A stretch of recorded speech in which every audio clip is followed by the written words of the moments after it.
So I thought I'd do a video about how we became goat owners. It all started with a friend of ours got goats and suggested to us we might like to get goats. We actually co-own our goats with another family because we both really wanted milk for our family because we were drinking like a gallon of milk a day. So we actually ended up with buying Saanens initially. So this Holly is a Saanen. So she has the big perky ears. They're really known for good, hey, get out of there. Good milk production. And we ended up switching over time to Nubians. Actually, our first goat was a mini Nubian. So these are actually part mini, which is part Nigerian dwarf. So, and then Eleanor over there is actually part mini Nubian, part Saanen. So she gives a lot of really rich milk, even though that's kind of more of a mutt breed. So, but anyway, our first goats, one was a Saanen and one was a little bit more of a, let me think, what was Summer? An Alpine, more like an Alpine. So they were a crossbreed between Saanens and Alpines. And we started out with two goats who were really pretty young. They were about the age of these girls here. These girls are about, let me get her in. These girls are about 8 weeks old. So they were, our first two goats were about this size, about this age, 8 weeks old. Not him. These girls, they're about the same age as these girls. So we had just two goats, and our plan was to breed them and milk them. So the first year, the goat, which was my goat, whose name was Summer, did not take. So we ended up just having one goat in milk for two families. So it was a little bit of a trial and error kind of thing. So, but eventually we got the hang of it, and we've been able to breed them. So basically, when goats are bred, most goats, they go into heat. So there's a season for these type of goats. There's a season from about September to January, maybe February, where they go into heat every 3 weeks or so. Is it 21 days or 28 days? I'll have to clarify that. Anyway, every 21 or 28 days. I think it's every 21 days, every 3 weeks. So if they don't take, then they usually go into heat again in 3 weeks. So you'll know, oh, okay, they're not pregnant because they went into heat again. So I'll have to do another video about what heat looks like. Anyway, so we take them to breed at a local farm where she has bucks that are of the breed we want, and we take them to be bred with her bucks. So, but when we started out, we just had, two goats. A good way to start is sometimes with if you're just is just a doe and a buck, a wether usually, who is not intact, because when the bucks are intact, they will make the milk stink. So, that goaty flavor and scent is the sort of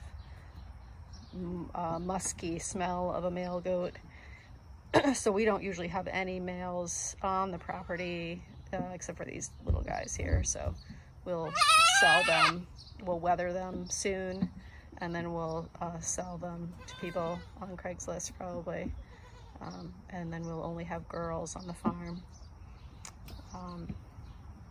So yeah, so when we first started out, we had just this one barn here with the two doors, not the wing, just this one barn with two stalls. So there's one stall here, and then we have hay racks in the stall, and then these are two linked stalls. Like now we're not using that stall right now, it just has hay in it, but So we had 2 stalls. This stall has 2 doors. That has an exit door there and a door here for the goats to get in and out into the yard. I'd like it actually if all the stalls had 2 doors. That way I could close the goats off into the yard and clean out the stalls without having to deal with them. But it hasn't been too big of a problem actually. We just do all our work here out in the yard. So we initially started out with just those 2 stalls because they don't like to be alone anyway. They're herd animals, so they like to have somebody else with them. So they don't like to be alone in a stall. Some goats are more tolerant of it than others, but if they know somebody's proximate, they're okay. But anyway, so we started out with just 2 does. So when we have these stands to feed them on so that they can milk them and clip their hooves and such. What happened, Holly? So these stands were made by a local man. I don't know if he still makes them or not, but so goats are fairly easy to maintain. So they don't really actually have to eat grain until they're in milk, and then you know, the grain kind of helps them with milk production some, and it trains them to go on the stand so that you can actually milk them. But mostly you only have to feed them hay and water. You know, keep them clean hay and water, and you know, grazing. They can just graze. We actually didn't graze our animals for like years and years. We just gave them hay from our local feed store for years, and this is really the first year where they'd really ventured off and eaten a lot of the forage, done some foraging. So but yeah, goats are good for clearing property and for milk. So the main reason we got them was because we wanted the milk, and we were spending, you know, $3-4 a gallon for crappy cheap milk from Walmart or whatever. And so now we drink raw goat milk and make cheese and soap and such. So our original yard just was 100 feet of fencing. So it was the barn on one side, and then this fence here, that way, and then that way, and then back this way. So it was just a rectangle, 100-foot square. And then we used this kind of fencing, which has been the best fencing, which is this, I don't even know what it's called. I'd have to look it up. It's like a 4-inch square gauge fence. But even those, they have folded down, so they have to be reinforced with fence posts. My schedule for goat chores is I get up in the morning about 7:30, and then take the milking stuff out here, and I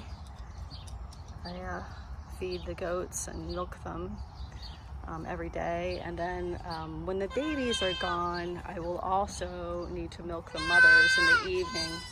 So I am trapped here every day, twice a day, which is a good reason to have somebody else to own the goats with, who can come and milk the goats for you.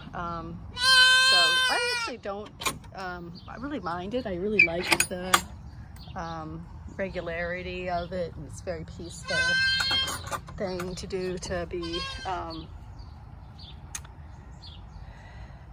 milking goats twice a day. It's just a nice, peaceful time of the day. Sometimes in the summer when we're off at the beach or something, and it's late at night, I might call Christy, who I co-own the goats with, and she will come and milk the goats for me. Or we were just gone for a weekend, and they took care of the goats all weekend. And for a season, she was come with me almost every day, doing goat chores, because we were exercising together before the coronavirus. We were exercising together. So she was helping me milk nearly every day. We would meet and milk and then go for a walk together.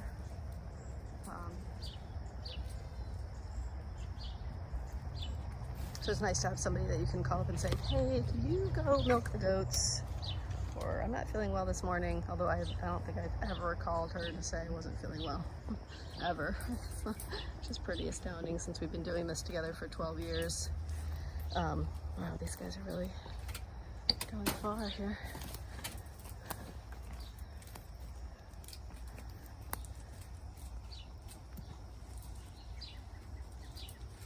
So we feed them grain. It's called Sweet Crunch 16 by Blue Seal is what we're using right now. I'm sure there's other goat feed companies that make similar. It's like a molasses feed that we feed them for grain, and then we just give them Timothy hay, and that's about it. And like I said, even until recently, we weren't really having them do this, or they really weren't wanting to. Clear property. These are all blackberries that they're clearing right now.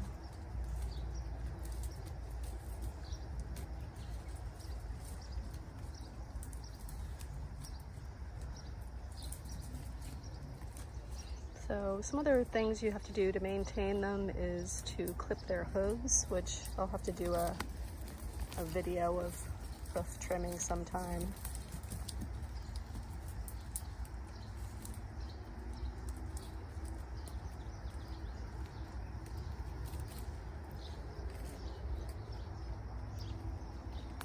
A lot of stuff here. So there's grape leaves there. Wild grape growing, and there's one thing there, I don't know what that is, but that is green briar. So this is green briar, and these are grape leaves, and I don't know what this is. They do eat bittersweet. And then they love sumac, so this is sumac. They really like sumac.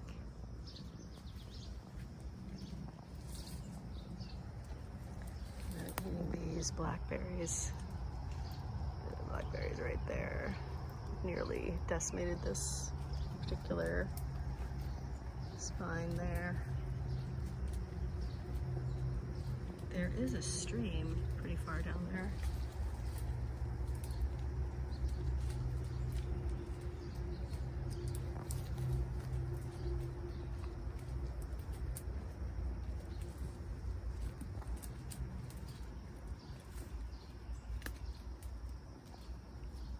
My only concern is that a coyote or whatever could just come in here and get them, because there's nothing to really protect them.